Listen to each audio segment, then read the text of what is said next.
think you said to me at some point was, look, a kindergarten is more visually interesting than a college classroom or a high school classroom. Because with a kindergarten, we could do things like have a turtle, and have blocks and paintings. And we couldn't really do that as well.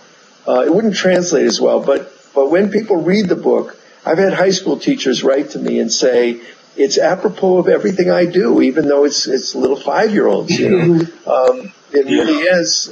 The ideas are apropos of teaching anything. I think what I would say, too, is that I think criticism we've received is, I've seen this in reviews, that people are sort of annoyed where they go, oh, this Bill character's got this perfect classroom, he's in a kindergarten and there's only 10 kids in the classroom, and I have to draw all these kids all the time. And so we had to sort of go, okay, there's 10 kids in this class, because that was a practical choice about getting the book done on time. So, I do think it would be more appropriate to have there be 28 kids in the room, but that wasn't going to happen with our time and budget.